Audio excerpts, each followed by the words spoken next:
Primeiramente, eu gostaria de agradecer aos organizadores do evento, convite ao Banco do Nordeste. Para a gente é uma honra discutir temas tão relevantes para a região Nordeste, como é a questão do hidrogênio verde.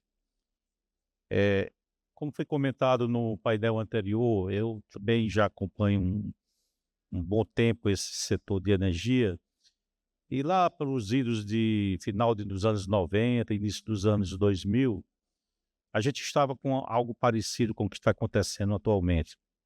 Naquela época era o desafio de implantar projetos de energia eólica. E a gente, eu até brincava, a ponta do lápis não dava certo a ponta do lápis, ou seja, não dava viabilidade, né. O governo depois criou o Proinfa, e com o Proinfa possibilitou o surgimento de alguns projetos. O banco, naquele momento, esteve presente, financiando vários daqueles projetos implantados no Nordeste.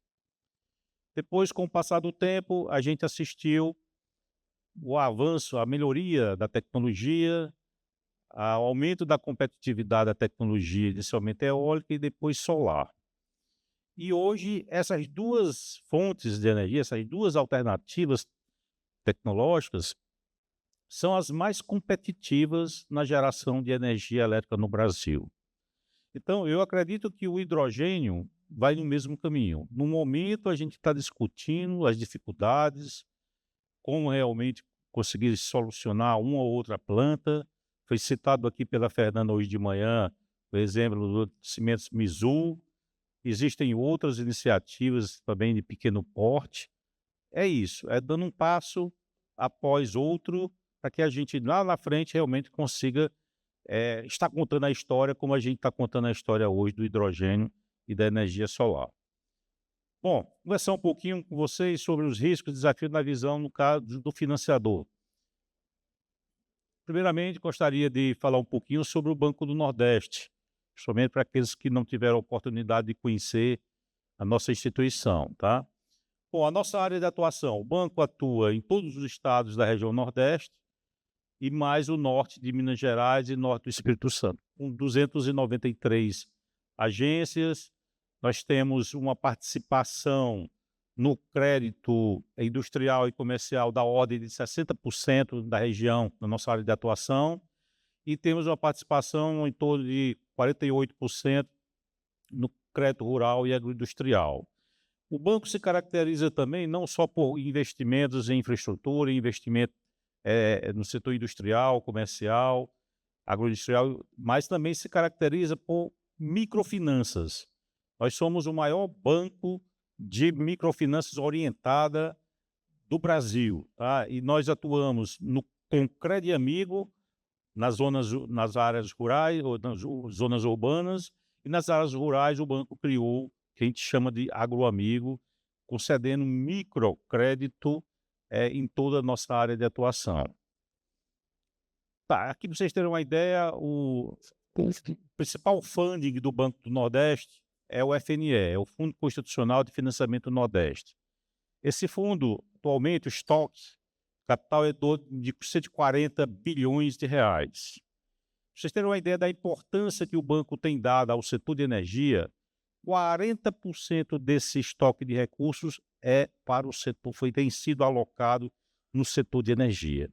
Ou seja, o banco tem privilegiado muito o setor de energia. Vocês observam aí, do ano passado, só para ilustrar, o banco investiu na nossa área de atuação 58,5 bilhões de reais, dos quais 43,7 bilhões do FNE, que, como eu falei, é o nosso principal funding. Bom, o Banco do Nordeste, como eu já comentei, tem sido um parceiro do setor de energia renovável. Vocês observam, da parte de cima lá da tabela, tá, que o banco investiu cerca de 40 bilhões de reais desde 2018 em energia eólica, fotovoltaica e energia GD, mas esses GD são aqueles projetos destinados à locação, tá? São projetos de um pouquinho maiores, tá? Além disso, o banco também tem contribuído na parte de transmissão de energia, aí, com aproximadamente 8 bilhões, a distribuição de energia em torno de 5 bilhões. Ou seja, o banco realmente tem procurado fazer sua parte, tem sido um dos principais financiadores do setor de energia renovável do Nordeste e que nos orgulha. Vocês visualizam aqui desculpa, vocês visualizam aqui no mapa, tá? Pulverizado em toda a nossa área de atuação, tá? Não são investimentos concentrados. E o que também nos orgulha é que grande parte desses investimentos são no semiárido, que, como nós sabemos, tem desafios para atrair investimentos, tá? Então, o Banco do Nordeste, em síntese, tem feito a sua parte no que diz respeito a atender às demandas do setor de energia renovável na nossa área de atuação. Bom, também na geração distribuída, e aí aquela geração para pessoa física, pequenos comércios, ou seja, pequenas aplicações da geração distribuída, o banco investiu recursos da ordem de 2,45 bilhões desde 2019 até junho aí de 2024. Tá? Ou seja, também o banco tem dado sua contribuição, e como vocês podem observar aí no mapa, de forma muito pulverizada. Também o banco tem dado a sua contribuição na área de pesquisa, desenvolvimento e inovação. Nós temos um fundo de pesquisa chamado Fundes, cujo objetivo é apoiar exatamente pesquisa, são recursos não reembolsáveis, tá? E que nós lançamos um edital em 2023 direcionado a energias renováveis, principalmente focado no hidrogênio. Esses projetos já estão sendo analisados, tá? E o banco está dando aí também a sua contribuição na parte de pesquisa, desenvolvimento tecnológico, que é fundamental, como foi colocado aqui nos painéis anteriores, tá? Que o banco, que a região, que o país não seja uma mera exportadora de commodity de hidrogênio, mas sim que possa ter produtos de valor agregado, tá? Tanto atendendo às necessidades internas como nas exportações. Isso significa dizer que é fundamental investir em pesquisa e desenvolvimento tecnológico. Programas do financiamento voltados agora para o hidrogênio verde, tá? Uma informação importante que nesta programação, todo ano o banco faz uma programação do Fundo Constitucional de Financiamento do Nordeste. E na programação deste ano já contempla o financiamento, a produção e o armazenamento de hidrogênio verde. Ou seja, isso é importante porque, além de já estar nos nossos normativos, o banco deu prioridade, um setor considerou o hidrogênio como um setor prioritário. O que é que significa dizer o banco considerar o hidrogênio verde como um setor prioritário? Significa dizer que na hora realmente da apresentação de um projeto, ele vai ter taxas mais atrativas do que projetos que não são enquadrados como prioritários. Tá? Aí vocês têm uma ideia e o banco vai financiar através do FNE Verde os empreendimentos na área do hidrogênio verde, com uma vantagem em relação àqueles projetos industriais tradicionais. Os projetos industriais tradicionais normalmente são 12 anos com até 4 anos de carência. No caso do hidrogênio, os normativos internos do FNE já prevê 20 anos total, com até 5 anos de carência. Então, já é um diferencial, tá, para os investimentos no setor do hidrogênio verde. Aí tá as taxas, tá? É o fator de atualização monetária, no caso de o banco trabalha com pós-fixadas e com pré-fixadas. No caso de pós-fixadas, varia de 1,33% a 3,18% ao ano, mais o fator de atualização monetária, que é aproximadamente igual ao IPCA, tá? E pré-fixadas de 6,02% a 8,19%. Tá? Como eu falei anteriormente, o fato de os empreendimentos na área do hidrogênio verde terem sido colocados como prioritários, tá? A tendência é essas taxas serem mais próximas do valor menor que está aí colocado. Tá? Bom, Participação, os limites de financiamento, e varia muito do porte do projeto, varia muito da localização do projeto e também se é ou não projeto considerado como um setor prioritário, tá? Varia da ordem de 50% a 80% e vai depender muito da negociação e é feita com o banco, tá? As garantias são as garantias tradicionais, obviamente tem alguns mitigadores de risco, o banco realmente procura digamos, atender a exemplo do que já faz com esses empreendimentos de infraestrutura, eólica e solar, tá? De tal forma que não inviabilize os empreendimentos. Bom, só que aqueles recursos do FNE, eles já são insuficientes para a demanda de crédito que o banco tem tido nos últimos anos. Então, o banco tem negociado tanto com outros agentes financeiros, como é o caso da Finep e o BNDES, internamente, e também tem procurado negociar e já realmente já tem, digamos, contratações realizadas junto a organismos multilaterais da ordem de 8,32 bilhões, dando um reforço à sua capacidade de atendimento à demanda de crédito. Aqui são exemplos, tá, de várias entidades multilaterais com as quais o banco tem feito parceria e captado recursos para investir na nossa área de atuação e boa parte desse investimento para o setor de energia, em particular o hidrogênio verde, também poderá ser contemplado. Bom, eu gostaria de destacar, já foi um pouco discutido de manhã, mas queria dar um destaque especial à região Nordeste, tá?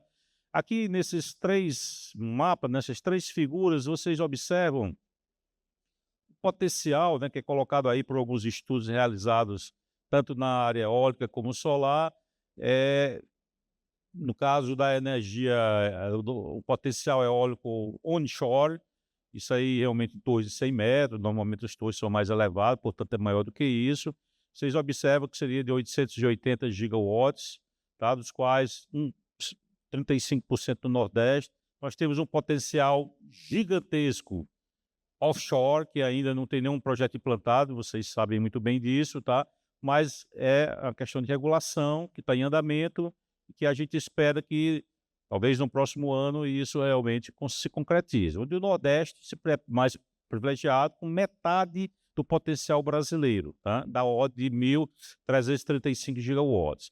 E o potencial fotovoltaico, principalmente por conta da extensão territorial, mas também pelo fato de ter aqui no Brasil, em particular no semiárido, tá, ter áreas muito propícias, né, aos investimentos na área solar. Então vocês observam a mancha, tá, mais escura aí vermelho, que está principalmente, não só, mas principalmente na região Nordeste. Portanto, tem ainda muito que explorar, tá, seja eólica onshore, offshore e também energia solar na região Nordeste, candidatando o Brasil, em particular a região Nordeste, para sediar boa parte dos empreendimentos que estão por vir, tanto na indústria do hidrogênio e, obviamente, por conta da energia necessária, os empreendimentos na energia eólica e energia solar. Bom, aqui para vocês terem uma ideia do que existe hoje no Brasil, tá? No caso da potência outorgada de energia eólica, tá? A potência outorgada hoje em operação no Brasil é da ordem de 32,5 gigawatts, dos quais 30,2 gigawatts no Nordeste, ou seja, 92,9% encontra-se no Nordeste, tá? Isso significa dizer que o Nordeste é o candidato natural a receber também os investimentos em hidrogênio verde, por conta realmente da favorabilidade e da competitividade no caso dos empreendimentos eólicos. A mesma coisa ocorre com a parte de energia solar. Dos empreendimentos de energia solar centralizada, 56,3% daquilo que está em operação encontra-se no Nordeste, tá? Então, mais uma vez, o Nordeste realmente tem uma favorabilidade na atração dos investimentos, tanto em energia eólica como energia solar. Isso já foi comentado aqui hoje de manhã, tá? É a matriz elétrica brasileira, tá? Aí mostra uma evolução, 2013 a 2023. Essa linha preta mostra a carga de energia, a geração de energia, desculpem, e essas barras, no caso azul mais escuro, representa a fonte hídrica, ou seja, do Brasil prepondera, como nós sabemos, a geração hídrica, né? Seguida daí, no caso da geração eólica, esse azul mais claro, a térmica, que é a vermelha, a verde, a biomassa e a laranja, a solar. Isso significa dizer, como foi comentado hoje de manhã, que mais de 90%, vocês observam aí em 2023, mais de 90% é de geração de energia a partir de fontes renováveis. Isso é fantástico. São poucos países do mundo que têm realmente essa realidade. E no Nordeste, como é que funciona esse gráfico no subsistema Nordeste aqui, que reúne todos os estados do Nordeste, exceto o Maranhão, tá? Vocês observam que é a mesma coisa, só que ao invés de a fonte hídrica ser preponderante, quem é preponderante aqui no Nordeste é a fonte eólica, que em 2023 foi responsável por 62,8% de toda a geração de energia elétrica aqui no subsistema Nordeste, seguida aí pela fonte hídrica, tá? E depois pela solar. Vocês observam também, aí no caso 2,1%, apenas 2,1%, a parte térmica, no caso térmica que eu falo é de combustíveis fósseis, tá? Significa dizer que a matriz também do subsistema Nordeste é muito limpa, tá? Tudo isso candidata a tanto o Brasil como, em particular, a região Nordeste, para sediar aí empreendimentos que possam atender tanto o mercado interno como o mercado externo, tá? Bom, isso aqui é interessante destacar por conta da competitividade do Nordeste nas fontes eólica e solar. Os projetos que já foram anunciados de eletrólise de hidrogênio no Brasil, e aí é hidrogênio verde, hidrogênio de baixo carbono, eles estão localizados, aqueles que já foram anunciados, repito, no Nordeste. Vocês observam aí por estado, tá, que o Ceará, o Piauí, digamos assim, tem sido aí os estados que têm as maiores plantas, os maiores, no caso, a potência, no caso de eletrólise, seriam nesses outros estados, mas todos os outros estados do Nordeste. Obviamente que isso aí não estão todos os projetos, isso aí foi retirado de um trabalho recente publicado pela Confederação Nacional da Indústria, está lá no documento, tá?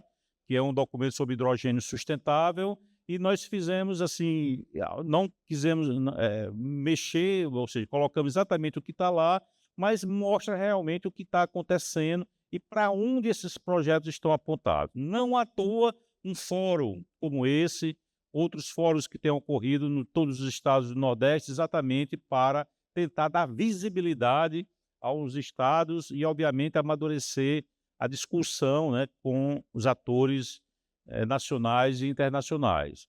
Como foi colocado aqui, até cifras maiores, né, se esses empreendimentos se consolidarem, em toda a cadeia de valor, seriam investimentos superiores a 100 bilhões de dólares, obviamente, que a gente sabe os desafios para que todos esses projetos se concretizem.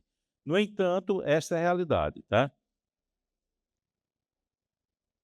Bom, e agora falando um pouco sobre o painel, riscos e desafios, e também nós colocamos também alguns fatores positivos para a consolidação da indústria de hidrogênio verde no Brasil. Bom, muito do que está aí já foi comentado aqui, tá? Primeiro, a questão da baixa competitividade do hidrogênio verde. Hoje ainda é um desafio concorrer com hidrogênio cinza. Eu costumo dizer que, na verdade, apesar de todos serem a molécula H2, tá? Na minha percepção, não é o mesmo produto. Tá?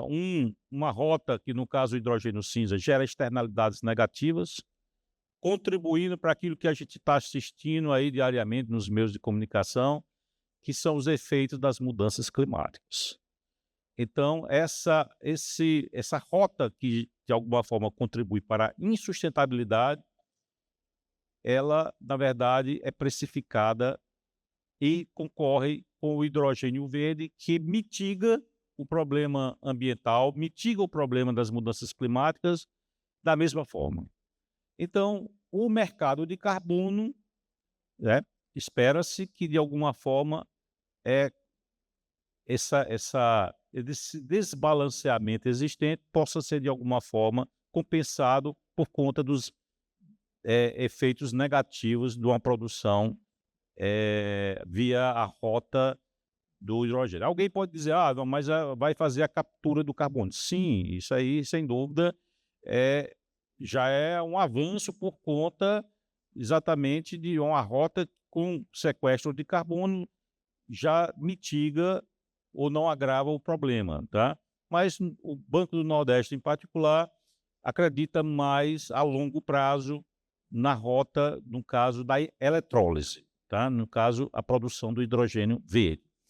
Como já foi colocado aqui em outros painéis, um dos grandes problemas do Brasil atualmente é a questão da infraestrutura de transmissão de energia elétrica. Se a gente pensa em elevar substancialmente a carga de energia elétrica, sem infraestrutura, digamos, uma adequação da infraestrutura de transmissão, isso realmente vai ficar muito difícil, tá? Então, há necessidade realmente de se pensar, obviamente que não é simples, porque isso tem um custo. Esse custo vai ser pago por quem? Pelas empresas de energia, de hidrogênio, ou pelos consumidores, tá? É um debate que realmente não é tão simples, mas sem isso não pode se pensar numa indústria de hidrogênio verde forte aqui na região Nordeste. A questão da intermitência é outro problema, estou terminando, da intermitência das fontes, que há necessidade aí do armazenamento. O problema com o armazenamento hoje, somente as baterias de lítio, ainda é pouco viável, tá? Recursos humanos, já foi comentado aqui também, a necessidade de investimento, principalmente se nós quisermos produtos de melhor qualidade, ou maior valor agregado, tá? E os grandes desafios no mercado externo, como foi colocado muito bem pela Fernanda aqui hoje de manhã, a competição aí com os Estados Unidos e a União Europeia, e também com outros mercados. O Japão, ela citou o Japão, salvo engano, a Austrália, que realmente dá pesados subsídios, tá? A China, desculpa, Japão e China.